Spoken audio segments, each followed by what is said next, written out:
Hey everyone, my name is Dustin Lead and I'm the Digital Ministry Director here at Worship Center. We're so grateful that you're joining us for our online-only service today. This year has been difficult for so many. We've dealt with many challenges and disruptions, including COVID-19, racial injustice, loss, and grief. In this special service, we're going to reflect on this year and hear stories of lives changed, the hope we have in Jesus, and how our church was the hands and feet of Christ. All right, well, it's so good to be together here on this first weekend in January. As I think about this year, 2020, I have a prediction to make. I predict that the phrase 2020 vision will be the most overused phrase this year. I actually like the phrase because 2020 vision means see clearly, be in focus.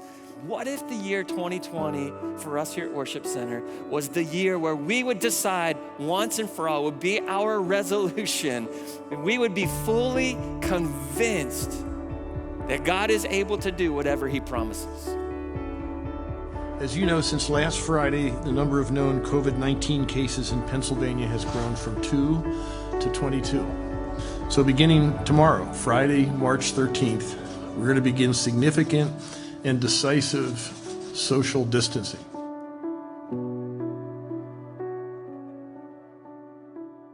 Hello everyone, welcome to Worship Center Online. We're so happy that you've joined us today. Welcome to Pre-Service Live, a part of Worship Center Online. We are so honored that you all decided to spend your Sunday morning with us, and we know that God can meet you digitally wherever you are. Hey everyone, welcome to our house. We've always wanted to have you all here, so this is our great opportunity to do that. We know that this is a situation, we're praying for this virus to stop spreading. We're praying for our leaders to have wisdom to know how to deal with it. In the meantime, we're going to do our best to stay together and encourage one another. Have a great day. We love you.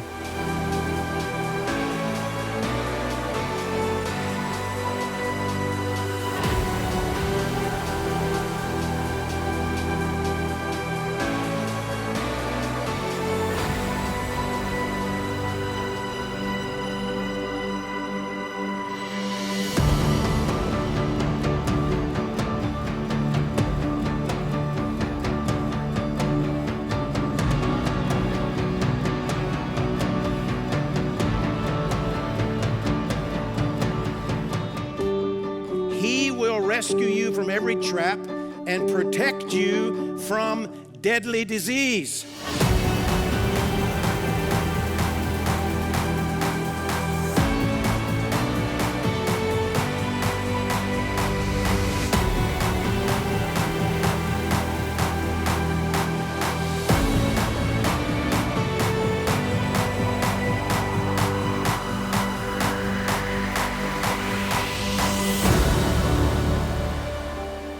One of the greatest areas that God has worked in me is to help me see not just all of the unexpected challenges or difficulties that we had to walk through, but to look for the unexpected blessings of 2020. Hey everybody, my name is Mandy and it's so good to be with you. I'm here with my new friend Sadika, who is a member of our Worship Center family and serves on the worship team. And she has a story to share about loss, but also about seeing the goodness of God.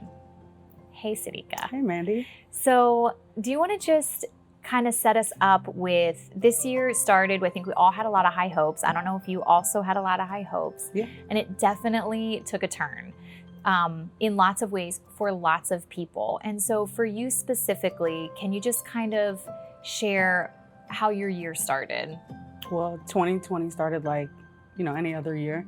We just saw another year of grace and coming, and it was going to be fantastic and just, and then, COVID happened, everything shut down, jobs were lost, daycare was closed, and then in the midst of being shut down, I lost my father to COVID, and that became the biggest challenge of my life. Because every day was a wave. It was, it was good, and then bad, and then good, and then bad. So it was just definitely a roller coaster. And then they were in Maryland. My family's in Maryland, so I couldn't go down there to be with them. So that was more so the challenge of just waiting for a phone call. And then the phone call comes and you find out that your dad Yeah. didn't make it through COVID. Yep. And so what was that moment like for you? Initially, I feel like I lost my breath for a moment. We were able to do a video call the night before, and that was pretty much our goodbyes. Was there ever a time that you just questioned the goodness of God? No, absolutely not. Never in this year, never through any of this suffering did I ever feel, or grief, did I ever feel like God wasn't good. Because His promise to us that He is good remains the same. Consistent through every trial, through every tribulation, through everything, that doesn't waver. And I'm thankful for that promise because it's kept me afloat, because grief is very hard. As you process, as you grieve, I think it's easy for people to turn away from God, honestly, and it's too painful to worship, it's too painful to pray. They might really be questioning all of that. Yeah. So like for you, I just see and hear over and over this turning towards Jesus. Yeah. So like, how does worship influence your healing journey? Worship changes everything. It changes the mood, it changes my attitude, it changes everything. And I've always been in love with music. My mom sings, my dad sang, but it wasn't always the best. But he always was singing. He always had a song. And, you know, that I think just passed on to us, like all my siblings. And, you know, especially like just changing the fact that worship can change everything. The songs that's been outpoured this year alone have driven a different force, a different song of hope, you know, awakening and just praise. In the midst of this time, it's still praise. Your small group. So Yeah. you're a part of a small group here. And I am. How did they support you during this time? I couldn't say thank you enough. I don't think I could. I mean, I remember it being Easter and I didn't even realize it was Easter. I didn't even realize like it was Resurrection Sunday because we were still, you know, in such grief that I didn't cook. I didn't think to do anything. And I remember knocking on the door and it was my small group family with food for us to eat. And you know, they rallied outside of my house, you know, just with signs. And my mom was staying with me at the time, so she was there to witness that. And I think that changed, you know, everything, to rely on people. How do you know God differently this year than you did in years past? Like, Yeah. what is it about Him that you just feel in a deeper way?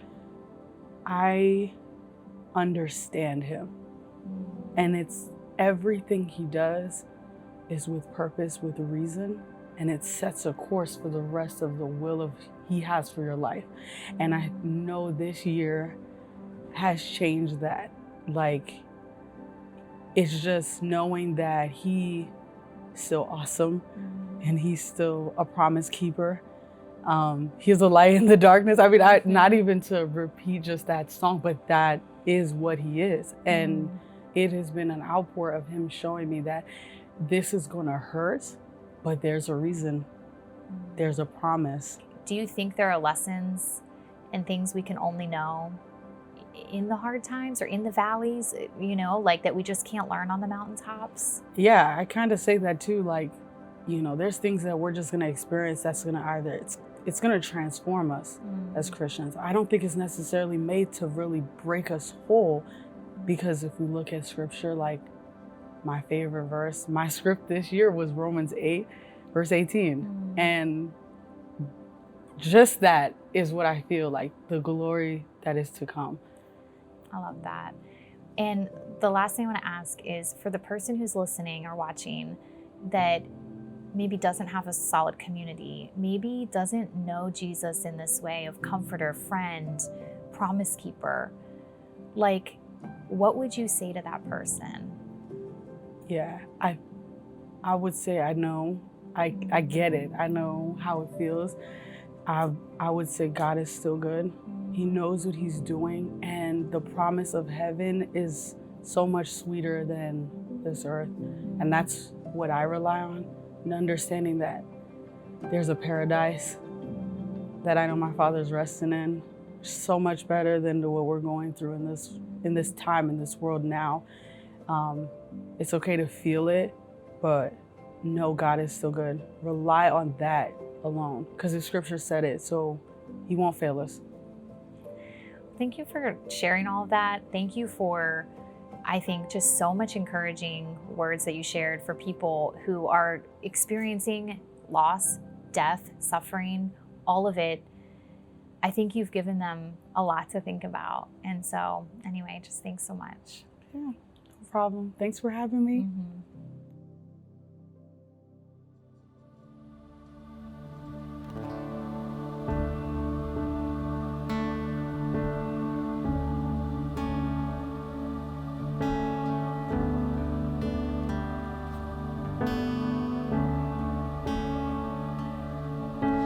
Soon and very soon, my King is coming, robed in righteousness and crowned with love.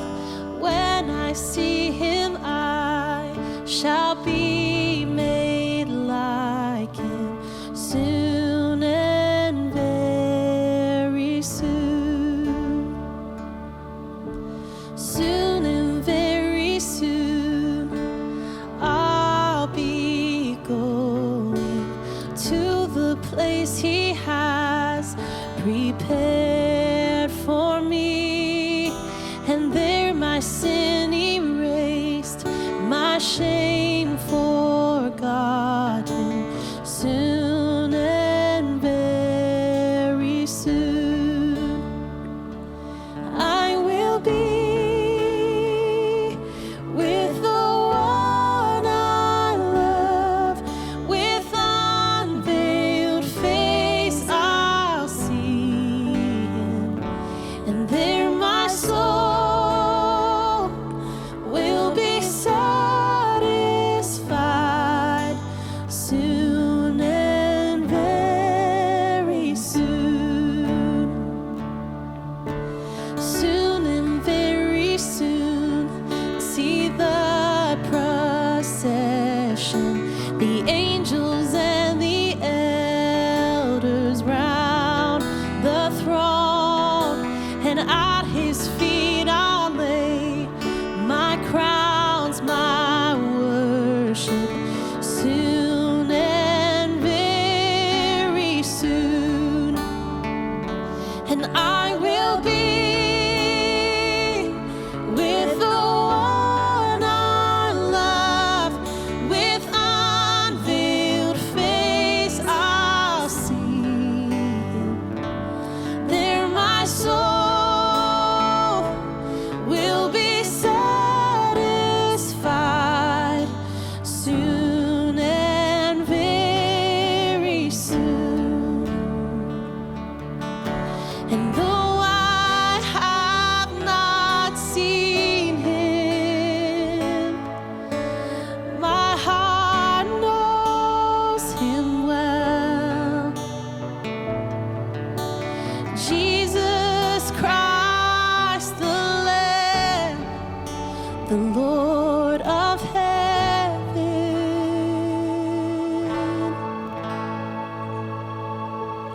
I will be with the one I love. With unveiled face I'll see him, there my soul will be satisfied. Soon and very soon. Soon and very soon. Soon and very soon.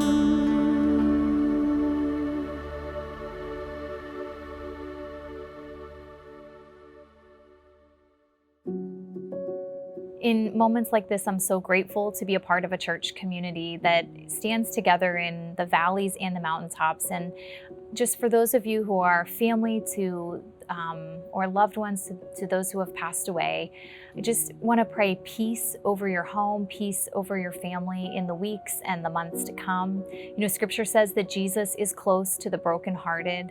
And I believe in these moments. And what I'm praying for you is that you know Jesus in a new way, that he becomes your friend, your comforter, and your redeemer and your rescuer in this time. So I'm joined by my friend Brittany. Hey, Brittany. Hey, Mandy. Hey, we are going to talk today about how you've seen the goodness of God in this year. So the theme for this weekend is hindsight gives us insight. So as we look back over the year, a lot of times in the moment, it's really hard to appreciate the lessons we're learning. But when we look back, when we reflect, we can see the goodness of God hopefully woven throughout our story. And so can you just kind of tell me how this year started for you? This year started pretty well in January, like everyone. I had a word for the year, and I was excited to start this year. My word was intentional. I was going to be super intentional at work and with friends and with family. So you're being super intentional. You probably have a lot of high hopes. Yes. And then March comes around. And then March came around, and all the things I was going to be intentional about got taken away. Mm-hmm. So it's hard to be intentional with friends and family when you can't see them. It's hard to be intentional with work when you're furloughed from a job, which was the first time I haven't worked since I was 13. So I think all the intentions I thought God was calling me to be intentional for kind of got stripped. So it was just me and Blake and just us. So it's you and your son, Yeah. and you're the sole breadwinner, Yeah. and you don't have work. Yeah.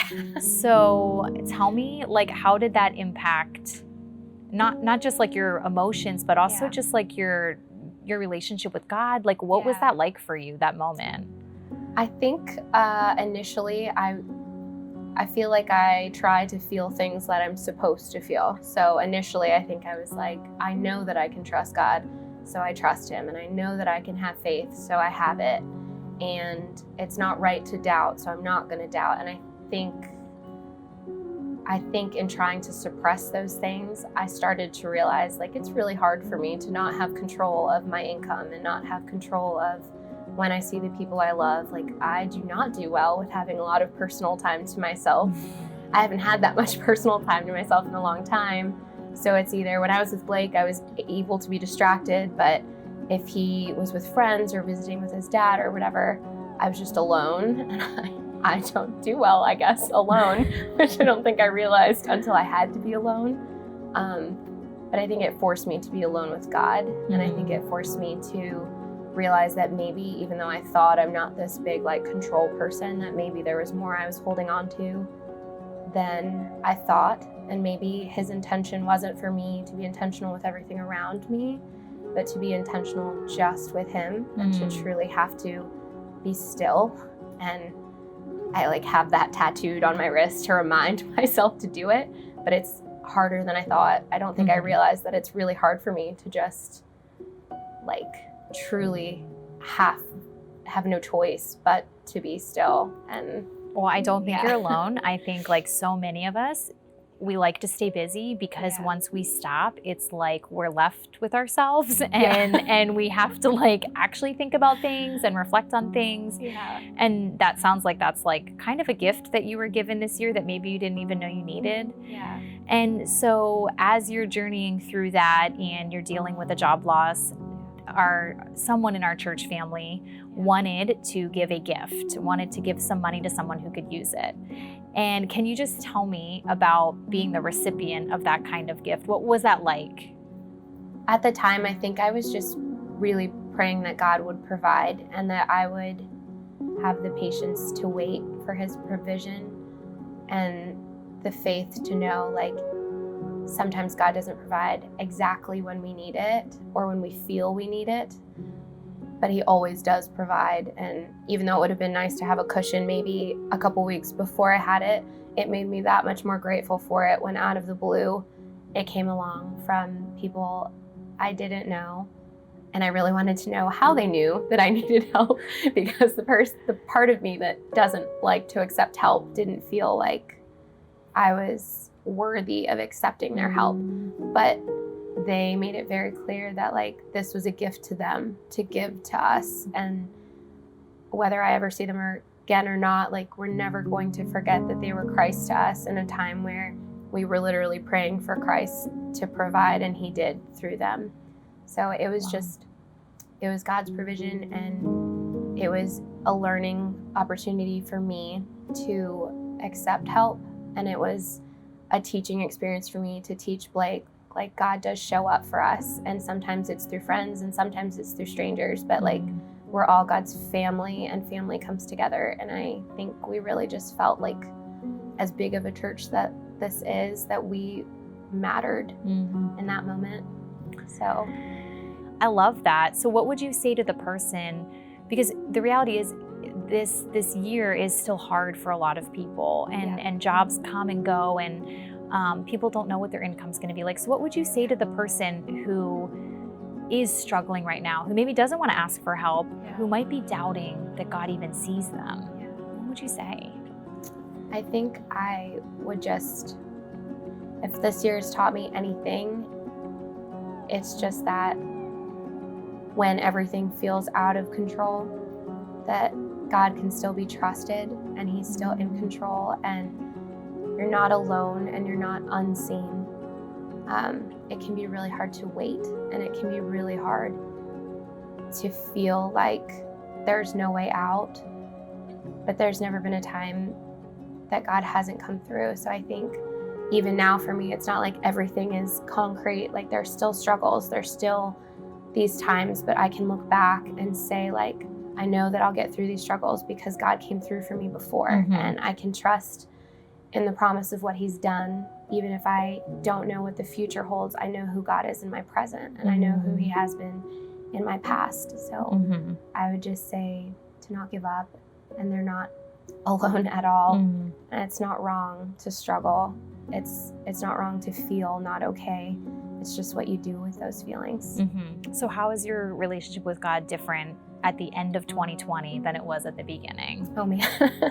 I think learning that my intention to be intentional with everything in my life, and God's intention of taking those things out of my life so I could be more intentional with him, was just something I think I really had to learn how to let go. And none of the things I was holding on to are bad. It's not bad to want a job or my family or my friends, but if my security came from that, and when it was gone, I really struggled that much, then in some way, I put those things in a place where God should be. So I think this year, even through all the questions that are still going on, I think it just reminds me to let go and to remember that God is still present, and he's still here, and I can still trust him. And if this year brought all of those things crumbling and he was able to rebuild it, then he'll keep doing that. I love that, like that moment where you were given money. It's not like that fixed your whole life, right? It's not like, oh, well, now we're great. We're good to go forevermore. Amen. It's like, but you can look back at that and go, I saw his faithfulness there. So I believe I'll see it again. And I think that's such like a beautiful thing you're leaving for your son. And I think it's such an encouraging message for those people watching today, that God's faithfulness can absolutely be trusted. They came over for a moment, but they like impacted us for life. And if anything, I hope Blake and I get to be that to someone else, whether it's financially or otherwise. Like they made us feel seen and cared about. So I love that.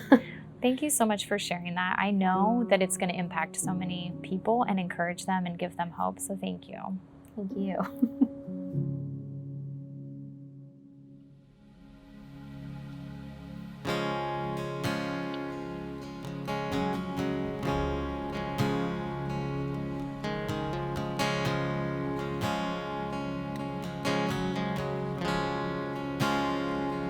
I love you, Lord. Oh, your mercy never fails me. All my days I've been held in your hand. From the moment that I wake until I lay my head, oh, I will sing of the goodness of God. And all my life you have been faithful, yes you have. And all my life you have been so good. With every breath that I am able, oh, I will sing of the goodness of God. I love your voice. You have led me through the fire in darkest nights. You are close like no other. I've known you as a father, I've known you as a friend. Oh, I have lived in the goodness of God. And all my life you have been faithful. And all my life you have been so good. With every breath that I am able, oh, I will sing of the goodness of God. Oh, and all my life you have been faithful. And all my life you have been so good.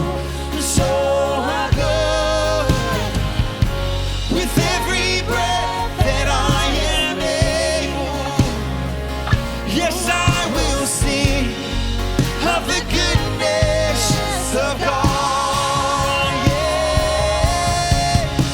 And your goodness is running after, it's running after me. I know that your goodness is running after, it's running after me. With my life laid down, I surrender now. I give you everything. Your goodness is running after, it's running after me. I know that your goodness is running after, it's running after me. Your goodness is running after, it's running after me. With my life laid down, I surrender now. I give you everything. And your goodness is running after, it's running after me. Oh, Jesus, you're so good, you're so good. You are faithful, so faithful. All my life, and all my life you have been faithful. And all my life you have been so good. With every breath that I am able, oh, I will sing of the goodness of God. Yes, I will sing of the goodness of God.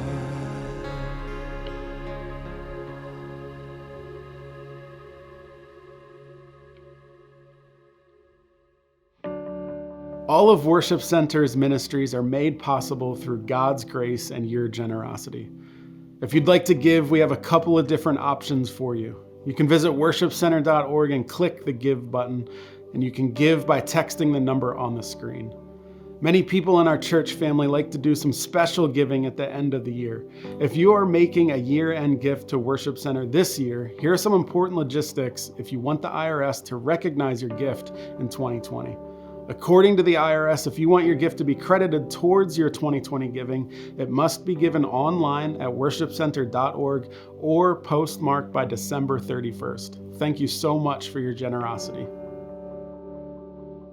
Hey, so I am here with Pastor Matt, and I've got some questions, and I'm sure you do too, and I'm excited to hear from him about how 2020 has impacted his faith and his everyday life. So, hey Matt, thanks so much for sitting with me and answering some questions, because I think that you're going to have some hopefully encouraging words for all of us. I'm looking forward to this. So what we want, this whole theme for today is hindsight gives us insight. So as we look back over 2020, if we can go all the way back to the beginning, we prepared for this year as the year of clarity, because like, why not? It's 2020. So can you tell me about how the year of clarity started and where it is now, what it means? Yeah, 2020 vision is like perfect. That's a perfect phrase to go. And I know a lot of people went after that, organizations, businesses.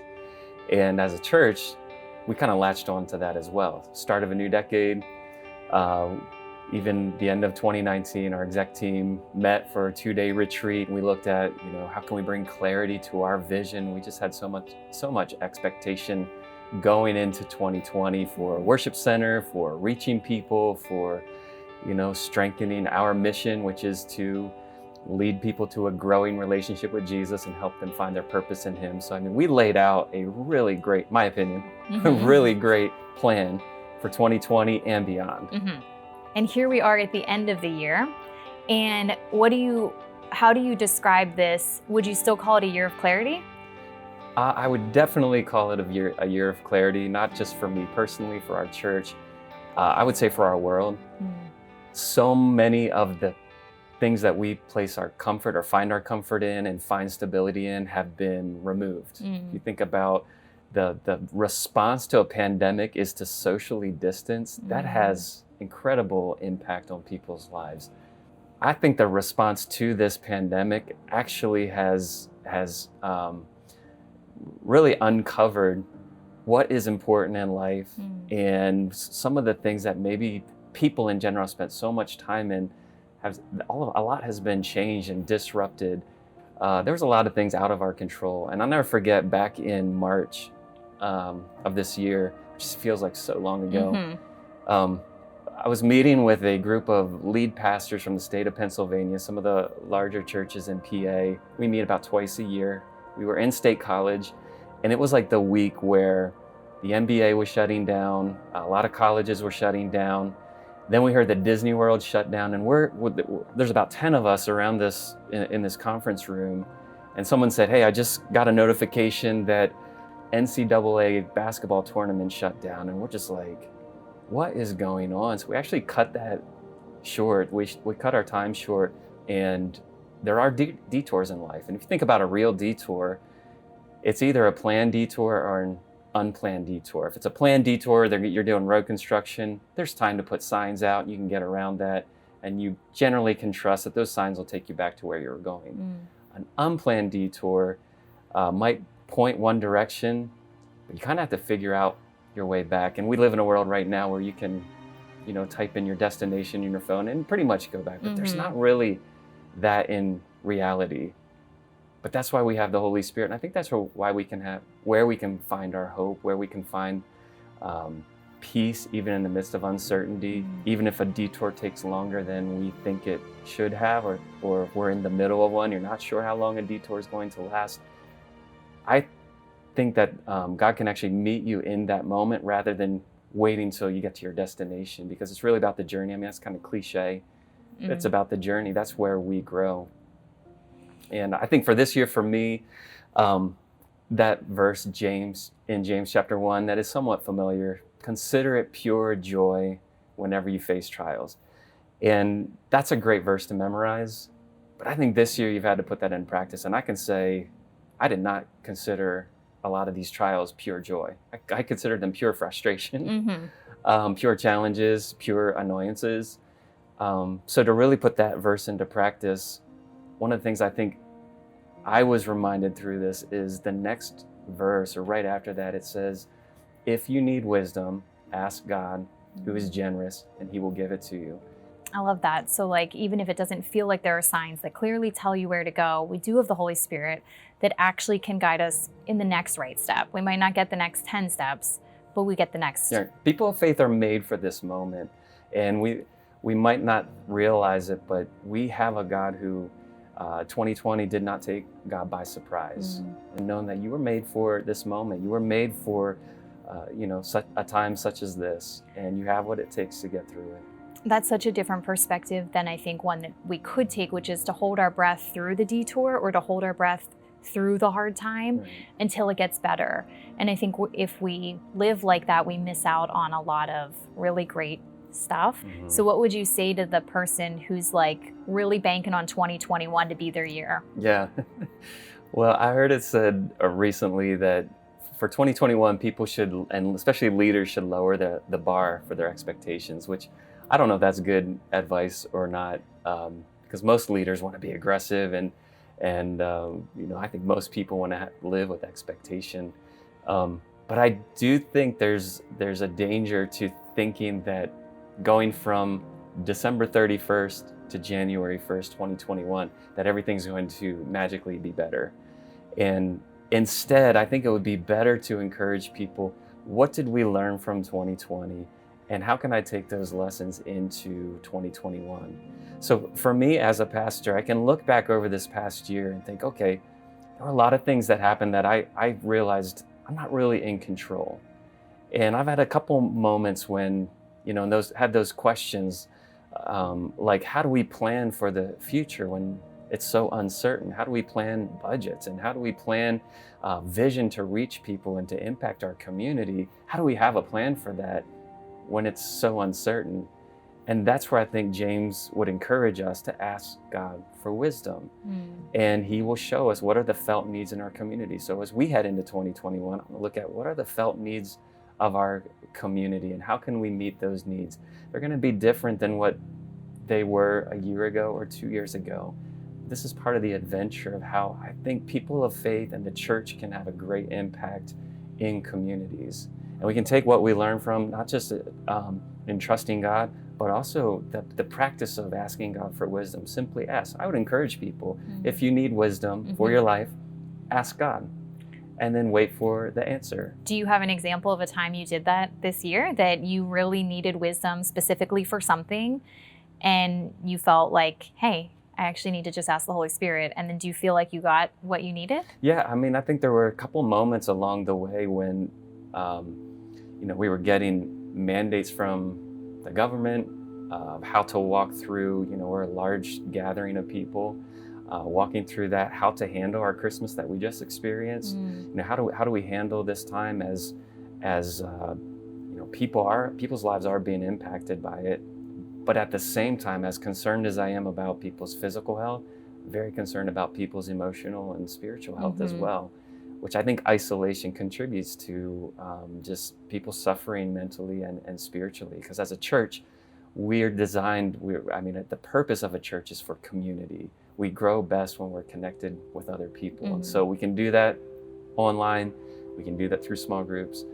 There is a powerful connection that takes place when you're in person. So navigating through that, of course, we've been seeking God for wisdom, how to navigate through all of that. And so, we wanted to still stay in person, but also use guidelines that are safe. We chose to do our Christmas Eve online as an online only experience, while also doing what we can to get people connected and have the church go out into the community and be, reach out. We're hearing some great stories about how people did that, which is awesome. And then, of course, even doing this experience as our last time of the year to reflect on, it's not just so people can watch this interview or these stories, but it really is, I believe, to inspire people to keep reaching out to those around him. And what did people learn from 2020? What are they gaining? What kind of insight are they gaining from looking back over and reflecting? So you talked about the verse in James that says, count it all joy when you go through trials and suffering. I think it's really great to find joy in the moment. We often find the insight as we look back at the moment, right? It doesn't always feel good in the middle of it. And so as we look back over 2020, as you look back, is there something specifically that you learned about yourself and something specifically you learned about the church? Yeah, Mandy, that's a great question. When I look back, I'll start with the church first. I learned that our church has been, for the most part, so supportive walking through this, and I feel so grateful for that. I remember early on, right around March, April, May, we made a big decision, as many churches had to suspend in-person gatherings. We didn't know if it'd be for a couple weeks or just 1 week. I was thinking, maybe a couple weeks, but it ended up being 4 months that we were just doing online. Our church, for the most part, were so supportive. There was a lot of uncertainty, but for the most part, were very encouraging. And I was getting messages like, thank you so much for, leading through this, and for your team leading through this. Thank you. Is there any way we can pray for you? And we are praying for you, and just believe that God's used. There was a very supportive, that I received a lot of support, and even throughout the next few weeks and months throughout this whole time. And I feel really thankful for that. Even dealing with criticisms, and I've gotten criticisms for years. I think it's part of being on a platform, it's part of being in front of people. Get lots of feedback on all kinds of things. But I've heard it said that, don't let compliments go to your head, don't let criticisms go to your heart. And even in some criticisms, generally I try to see, is there a little bit of truth in this criticism? Even if the majority of it is just someone complaining, is there any truth in it or anything I can learn from? Generally, I try to have that. This year, I would say it's taken maybe a little bit more of a toll on me. I remember back in, September, October, and I think some of this, the election was looming, so there was some political tension you could just feel in the country, still social tension going on, and all of that kind of collided. And I remember, receiving a number of questions and some complaints and criticisms, and I had a couple tough days, to be honest, personally. And I remember one specific, maybe 2 or 3 day period where I had those thoughts like, I don't know if I'm the right person to be leading through this. And I know enough that you don't make big decisions in those moments. So it was never at that level. But I do remember having those thoughts. I was feeling pressure. I think I was also experiencing leadership fatigue. And in that moment, I got this letter in my mailbox here at church. And it was just like a legal envelope, like just a normal envelope, handwritten. And most times I can read that and be like, oh, that's probably a letter of complaint or something. And so I actually think I waited to open it because I was like, I just don't have the bandwidth right now to read that. But eventually I opened it. And here it was, a guy a young adult who went to Worship Center, actually was a young person when I was involved in kids ministry years ago as a volunteer. And I used to lead some worship with our, in children's church. And his handwritten letter on that day said, I just want you to know that when you would come in and lead worship in those moments, that actually is what inspired me to want to be in ministry someday. I look at that and I was reminded that God sees you when you're at your lowest. And that letter could have come 2 weeks earlier or 2 weeks later, but it happened to come in the moment that I was at my lowest. And God spoke very clearly to that. I mean, as much as I appreciated that letter, it was more that God was saying, look, you don't have to carry the weight of walking through this. We do the best that we can with what God's entrusted to us, and we trust God to do what we can't do. It's been a great journey for me. And I love that letter because that's how we get through hard times. That's how we keep showing up and living. Instead of holding our breath and waiting, we keep sowing seeds of faithfulness because even in the times we don't see anything, God is working and moving. And Romans 8:28 says, I'm just going to read it here.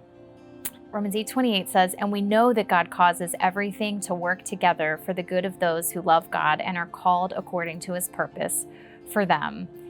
Sometimes that verse has maybe been used out of context for people, right? It's like when they experience a devastating loss, someone will right away say, don't worry, God's going to use it for good. Yeah.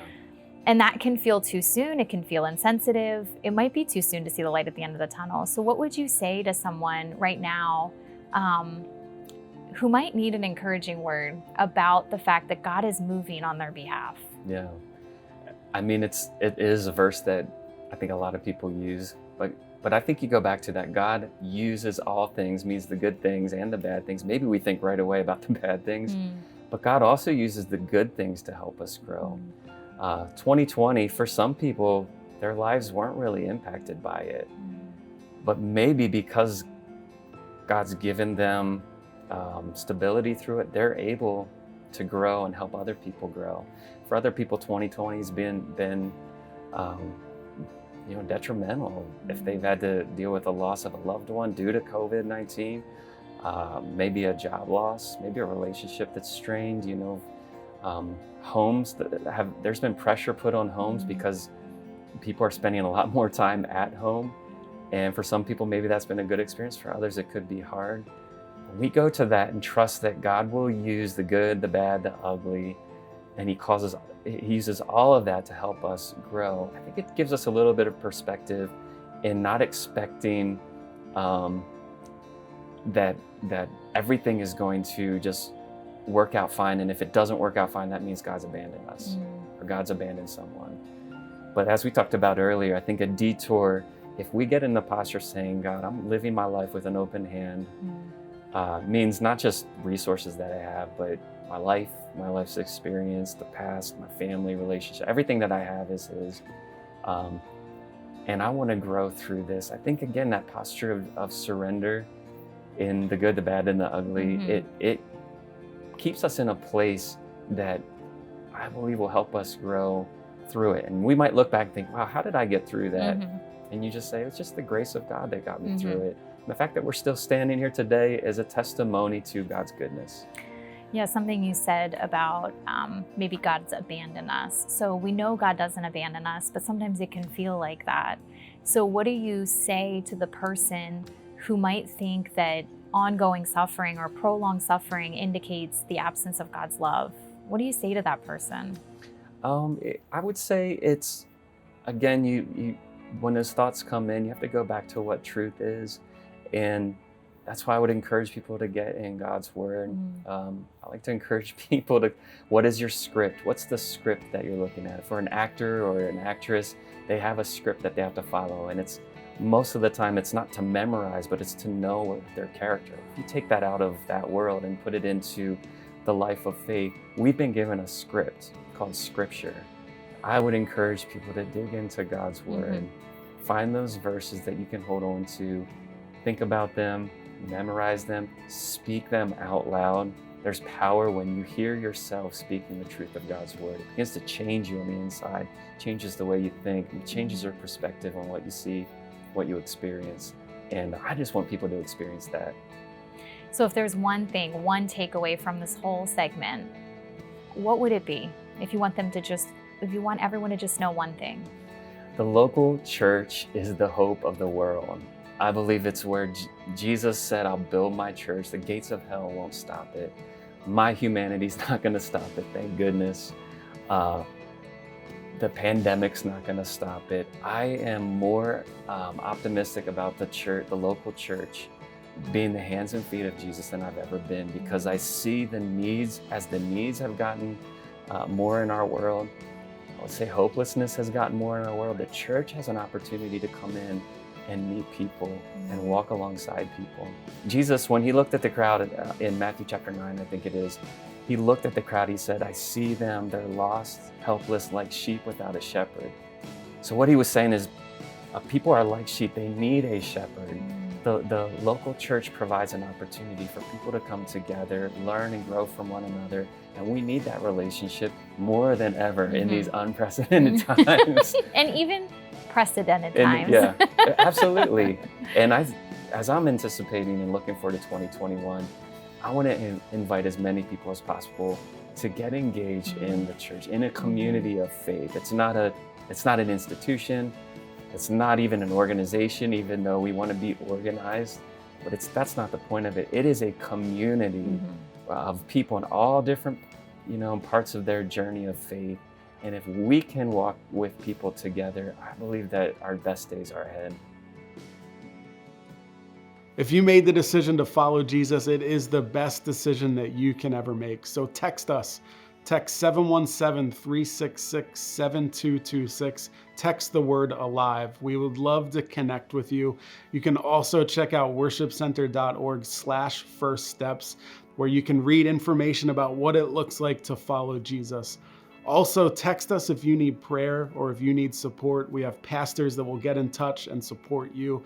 And also make sure that you stay connected with us throughout the week on social media by following us at Worship Center PA. Well, we will see you back at Worship Center January 2nd and 3rd. So have a great new year.